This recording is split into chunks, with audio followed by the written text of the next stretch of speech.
अशात हसते ठाव ठिकाणा माझा पुसते मीच मला मग शोधत बसते बोल मला तू हळुवार काही सांग भले तू माझा नाही कलियुगातली मीराबाई मौनातले हे शब्द बोलके तुझ्यानी माझ्या ओठी हलके असुनी ननी अश्रू पोरके क्षणात आता सरतील लाटा पक्षी घराच्या धरतील वाटा देईल हात तुझी अस्मिता अस्मिता अस्मिता अस्मिता आता तुझा सगळा पैशाचा माज रस्त्यावर येईल जेव्हा तू संग्रामकडे काम करशील. एक मिनिट अण्णा, आमचा श्रीमंतीचा माज तुम्हाला कधीच कळणार नाही. मला एकदा तरी त्याला भेटू द्या, माझं ऐका. तो निर्दोष आहे, मला एकदा तरी भेटू दे ना त्याला. कारण आता अरूचं दुःख आम्हाला बघवत नाहीये. याच्या पुढे आम्ही दोघी म्हणजे मी आणि तेजू अरू बरोबर आहोत. वनिता अर्धी लढाई द्या म्हणजे उरलेली अर्धी जिंकायची असेल तर आपल्याला खूप सावधगिरीने कामगिरी करायला लागणार आहे. हे बघ, सध्या मला संग्राम शेठची गरज आहे.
माझं ऐकलंच नाही.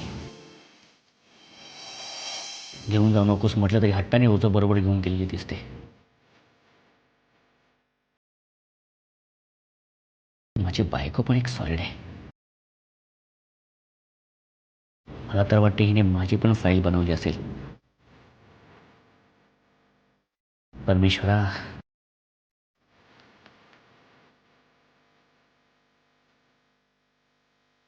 माझ्याच घरी पाठवलीस अशी बायको. जोपर्यंत मला फाईल मिळत नाही तोपर्यंत मला ऑफिसात शेठला तोंड दाखवता येणार नाही. शेठ पण असा भेटलाय ना, कसली भीडभाड न मला त्या चार चौकात पार करूनच टाकतो. माझी बायको त्याच्या विरुद्ध माहिती जमा करते हे त्याला सांगण्याचा गाढवपणा मीच केलाय. बायको आणि नोकरी या दोन्ही गोष्टी पणाला लागणार आहेत. खरं तर मला दोन्ही टिकवायचे आहेत. बहुतेक दोन्हीपैकी एक राहणार आणि एक जाणार.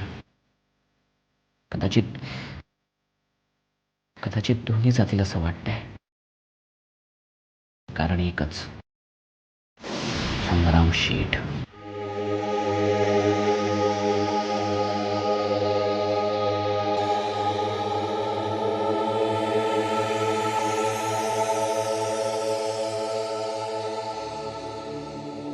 अरे या घरात सगळे जण बहिरे झालेत का?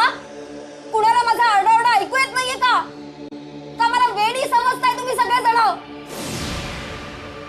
अरे सगळ्यांनी कानातले बोळे काढा आणि स्वच्छ मनाने आणि उघड्या कानाने ऐका. अरे एकदा तरी माझ्या नवऱ्याला मला भेटू द्या.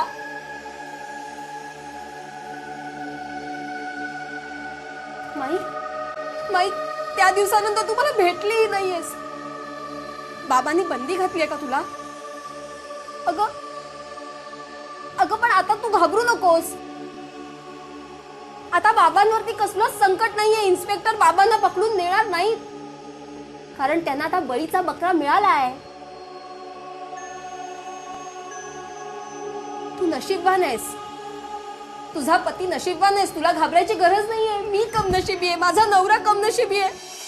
मला एकदा तरी माझ्या कमनशिबी नवऱ्याला भेटू द्या. माही, एकदा तरी.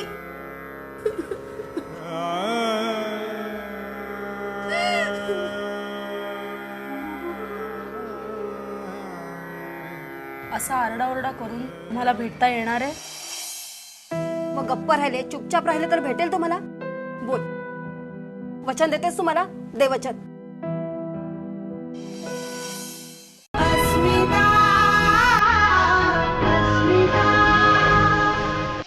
मी अशीच गप्प पडून राहील. देतेस वचन? देतेस मला? अगं तो खालच्या खोलीत जो बोका बसलाय ना, त्याने बंदी केली इथे सगळ्यांना यायला. त्याने जरा जरी म्याव केलं ना तरी सगळे उंदीर घाबरून पळून जातात आपापल्या बिळात.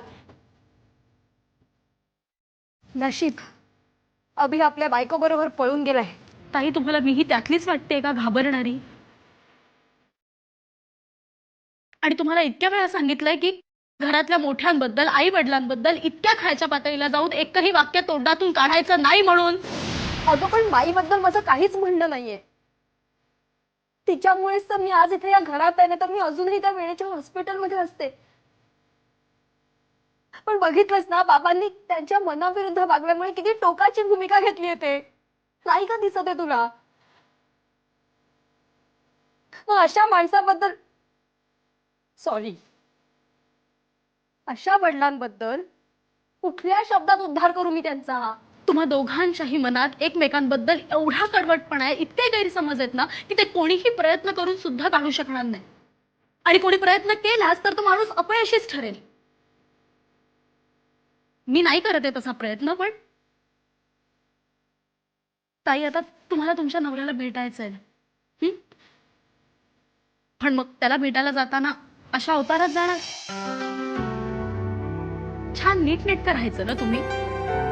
एकीकडे म्हणता की मला माझ्या नवऱ्याला भेटायचं आणि एकीकडे म्हणता की मी नीटनेटकी नाही राहणार. असं म्हणून कसं चालेल? अवतार बघा तुमचा. केसांची अशी छान सुंदर वेणी घातल्यानंतर किती सुंदर दिसाल तुम्ही. तेजू, माझ्याकरता एवढं सगळं तू करतेस, पण तुझ्या हाताला यश आहे ना? माझ्या हातात तर फक्त अपयशाच्याच रेषा लिहिलेल्या आहेत. आतापर्यंत तुम्ही खूप सहन केलं, पण यापुढे तुमच्या आयुष्यात चांगल्याच गोष्टी घडणार.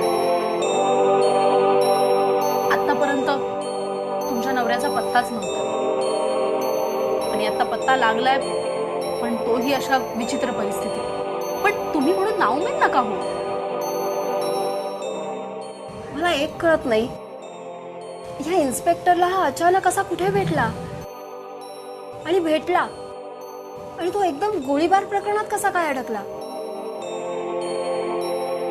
का त्याला अडकवलंय? बघा, उगाच आरडाओरडा न करता शांतपणे विचार केल्यामुळे तपासाला तुम्हीच एक वेगळी दिशा देताय, योग्य दिशा देताय.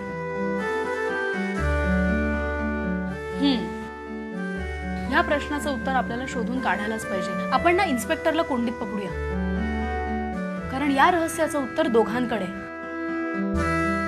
एक म्हणजे बाबांकडे आणि त्यांच्याकडनं उत्तर मिळणार नाही, शक्यच नाहीये ते. तेजस्विनी, तू इन्स्पेक्टरलाच पकड.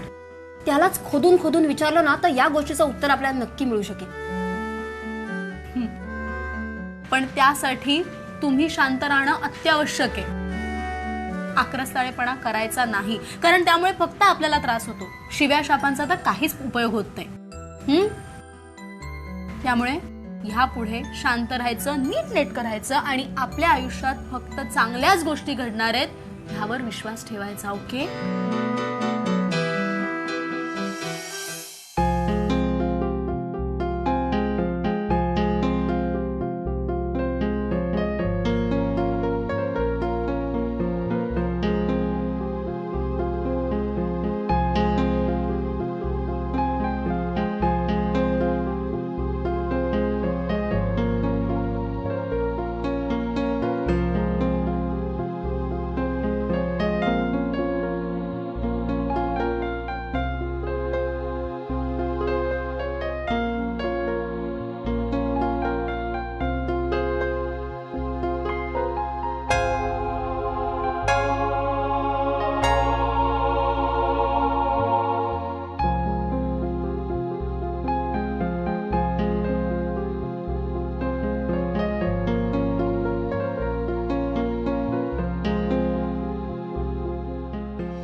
हॅलो. अरे तू फोन केलायस ना, मग कोण बोलताय म्हणून काय विचारताय? बाप बोलतोय तुझा. हॅलो. काय हो, पाहिला मी तो फोटो. मी ओळखत नाही त्याला. ती ओळखते का? मला काय विचारतोयस? काय तुझा काय संबंध? हा, नसत्या चौकशा का करतोयस? कोण लागतो तो तुझा? सांग ना, कोण लागतो तुझा? नाही ना, कोणी लागत नाही ना, मग घरी बैस ना शांतपणे.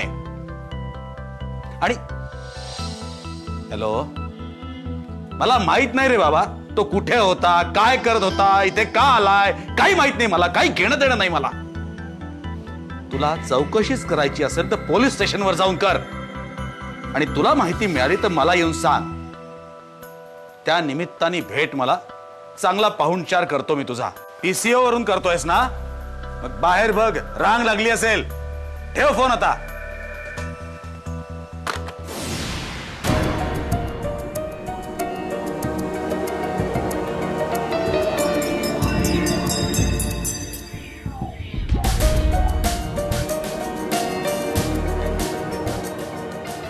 इतकी वर्ष सगळं माझ्या मनासारखं घडत होतं, पण आता या सगळ्या प्रकारामुळे तसं घडणं मला कठीण वाटतंय.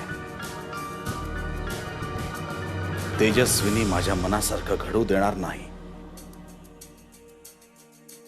मनासारखं घडायला हवं असेल तर ॲट एनी कॉस्ट अरुंधतीची आणि तेजस्विनीची मैत्री होता कामा नये. निदान मला तसा प्रयत्न तरी करायला हवा. अरुंधतीचं शहाणं होणं मला परवडणारं नाही आणि तेजस्विनी तिचे वेडे चाळे खपवून घेणार नाही. तेजू तिला शहाणं केल्याशिवाय गप्प बसणार नाही. त्यात तो परत आलाय. आम्ही फोटो ओळखण्याचं नाकारलं तरी अरुंधतीने आपल्या नवऱ्याला ओळखलंच. त्याला भेटायचा तिने ध्यास घेतलाय आणि बहुतेक तेजस्विनी त्याची आणि तिची भेट घडवून आणणार. इथून पुढे माझी सगळी गणित चुकणार असं वाटतंय. अस्मिता अस्मिता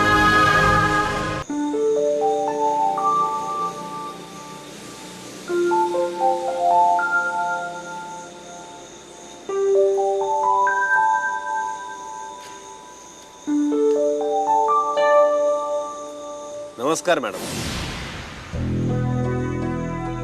मी तुम्हाला डिस्टर्ब तर नाही ना केलं? हो. हं? नाही, तुमचं काही काम होतं? काम तसं काही नव्हतं. तुम्हाला झालेल्या जखमीवर खपली धरली की नाही तेच बघायसाठी आलो होतो. जखमा काय होतात, खपलीही धरतात, पुन्हा जखमा होतात, पुन्हा खपली धरतात. चालायचंच. फारच दुखावले गेलेले दिसताय तुम्ही. कल्पना आहे मला या जखमांमुळे काय वेदना होतात, काय मानसिक त्रास होतो ते. तुमच्या या जखमा पूर्णपणे बऱ्या करण्यासाठीच मी आलो. इन्स्पेक्टर,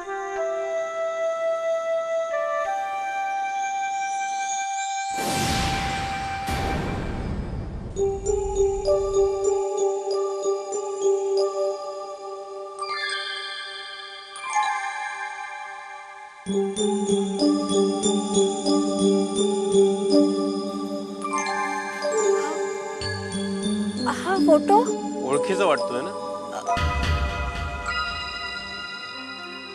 खूप दिवसापासून आम्ही याचा शोध घेत होतो. शेवटी 2 दिवसापूर्वी सापडला मला. हा कुठे सापडला? कृष्णा लॉजवर. सध्या तो माझ्या ताब्यात आहे. काळजी करू नका, लवकरच तो तुम्हाला भेटायला येईल. इथं या घरात. इथे नाही, ते शक्य नाहीये. का? तू जहागीरदारांचा जावई आहे म्हणून? म्हणूनच ते शक्य नाहीये. का? आमचं लग्न बाबांच्या मनाविरुद्ध झालं होतं. तो वेगळ्या जातीचा, शिवाय गरीब घरातला, म्हणून बाबांचा विरोध होता. ज्या दिवशी आमचं लग्न झालं त्या दिवसापासून बाबांना माझा चेहराही पाहणं नको झालंय. एवढंच काय, माझा आवाजही त्यांना ऐकायला आवडत नाही.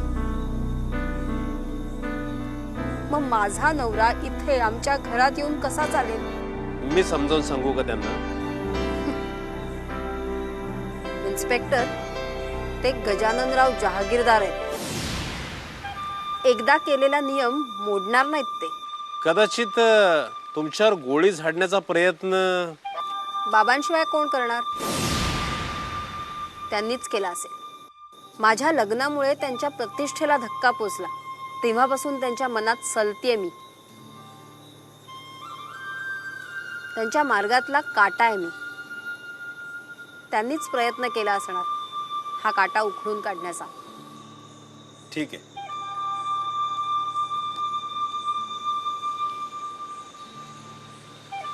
येतो मी.